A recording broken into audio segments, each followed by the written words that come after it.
Karibu sana.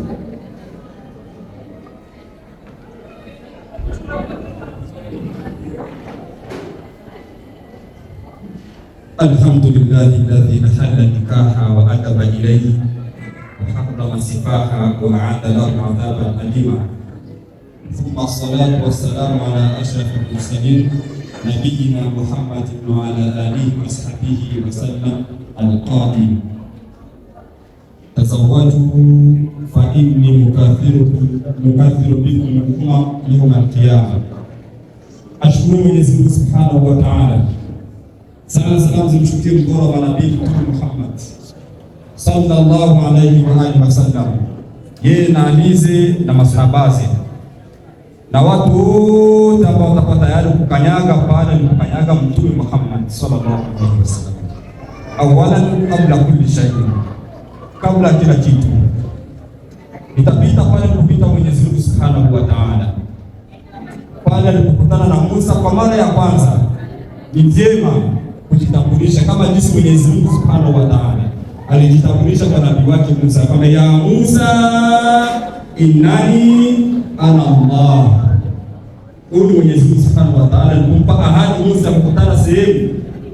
Musa ajui kinachoendelea, anasikia sauti, asija kataajabu, ajui nani ambaye anaongea naye.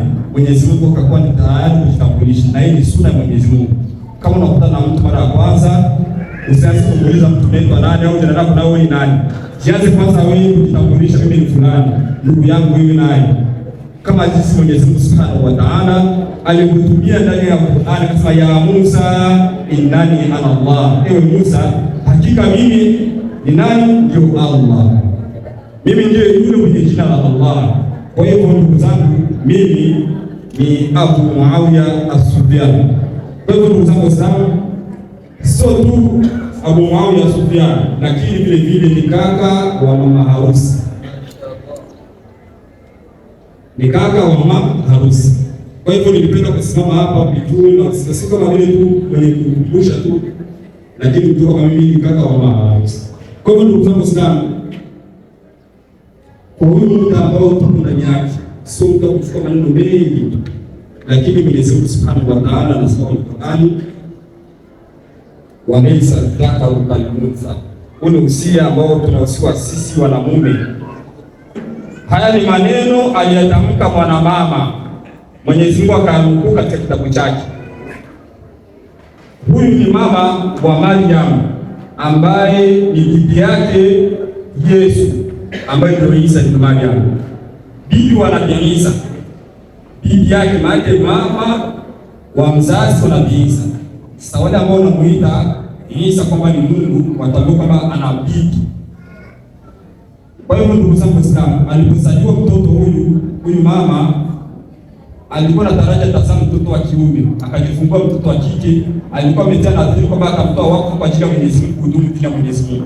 Akajikuta amezaa mtoto wa kike, akampeleka kwa Nabii Zakaria katika hekalu ambalo walikuwa wakifanya ibada, au sinagogi walikuwa wakifanya ibada zama hizo wakati wa Nabii Zakaria.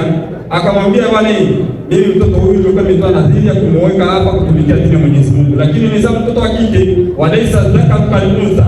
Lakini mwanamke si kama mwanamume, mwanamke si kama mwanamume. Kwa hivyo ndugu zangu Waislamu, hapa kuna mafunzo.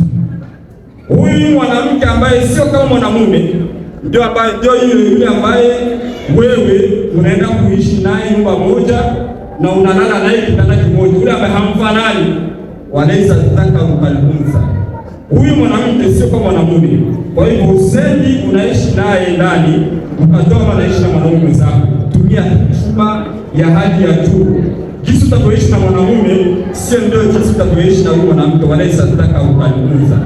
Mwanamume si kama mwanamke. Wao wana mapungufu mengi sana, na ndio maana Mtume kazungumza wazi.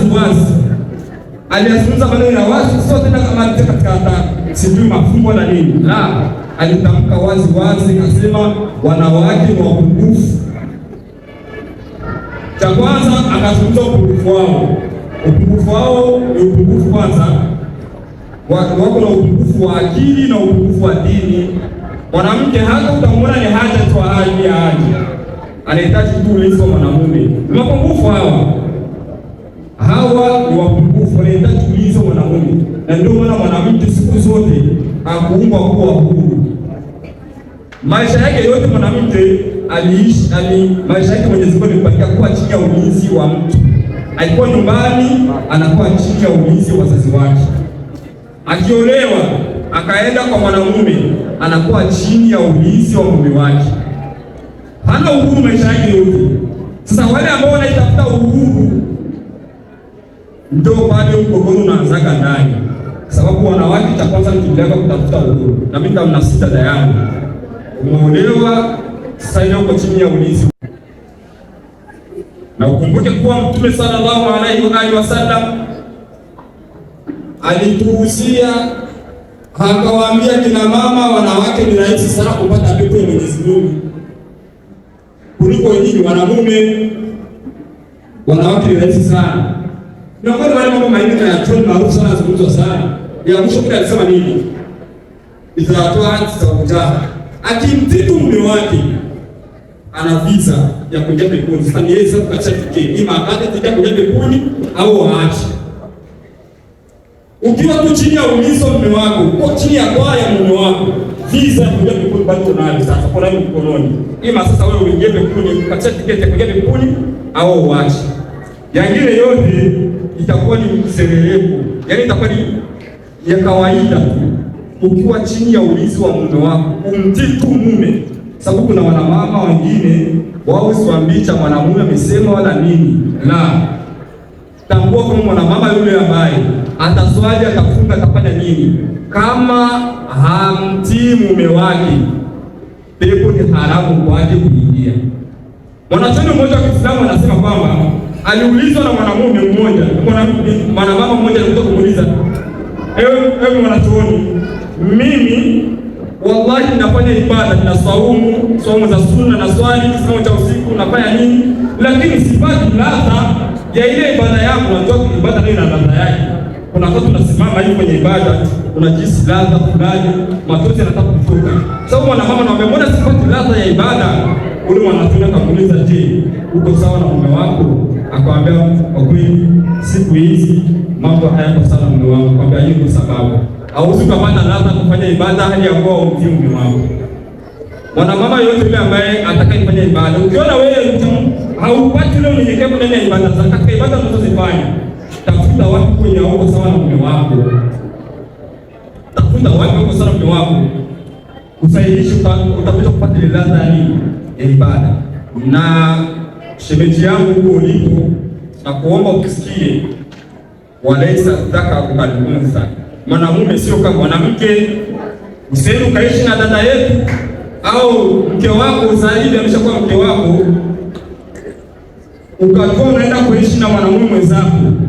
Mwanamke anahitaji kubembelezwa. Cha kwanza hicho, wanawake wanapenda maneno mazuri, mwanamke anapenda kuvaa. Mbona mwanamke, sababu wanawake wana haki kubwa, wanawake wana haki nyingi sana kwa wanamume, lakini miongoni mwa haki za wanawake kwa waume zao, kwanza mwanamke aridhie sehemu ya kuishi. Mwanamke ana haki ya kuchagua sehemu ya kuishi. Kama ile sehemu atakayechagua iko chini ya uwezo wako, asije kasema mimi nataka kuishi Kilili, mwenyewe uwezo wako hata kwa kutelele hauna, afu mimi nataka Kilili. Hapana, hapo tunasema hiyo sharti ikubaliki.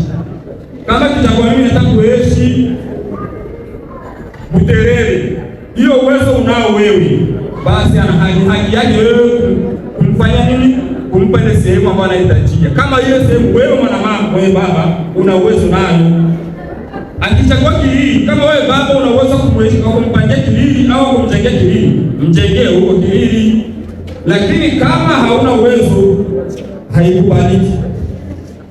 Mwanamke anahitaji kuvaa, mvishe mwanamke ili akuheshimu. Wao mzetu nguo wanapenda kuvaa sana wanawake, lakini sio kama eti kuvaa ndio kila siku. La, japo kwa uchache, kwa mwaka usipita utamnunulia nguo, mwaka usipiti utamnunulia nguo, japo kwa mara moja kwa mwaka. Lakini kama una uwezo wa kumnunulia nguo kila mwisho wa mwezi, fadhila wa neema, lakini sio lazima, lakini kwa sharti mwako usipite utambulia yangu kama una uwezo huyo, sawa. Kwa hivyo ndugu zangu Waislamu, hizi miongoni mwa haki za kina mama kwetu sisi wanamume. Kwa hivyo kuna huku tumezungumza, sasa kwa muda mrefu, sababu watu wameshaanza kusinzia, na kama mnavyotambua, idha jaa al-butun dhahabat al-uqul, matumbo yanapoanza kuhisi njaa akili yote inaondoka. Na uwezekano ambaye nimezungumza kutokana na njaa kwa siku tumesikia kitu hata kimoja, lakini namalizia shairi moja tu la wanachuoni mmoja wa shairi, anasema kwamba ni tasawwur ithnataini tanalu isa fa inna al-izzata bayna al-ithnataini wa in sulista laka. Mtu mmoja shairi anasema kwamba hivi oa au ongeza mke wa pili, ukiongeza mke wa pili tanalu isa, utaishi kwenye heshima. Wa in sulista, na ukiongeza watatu utaishi mwenye furaha. Wa in wadaka falakal jannatayn, lakini ukiongeza mtu wa nne utaingia katika pepo hii. Wassalamu alaykum wa rahmatullahi wa barakatuh.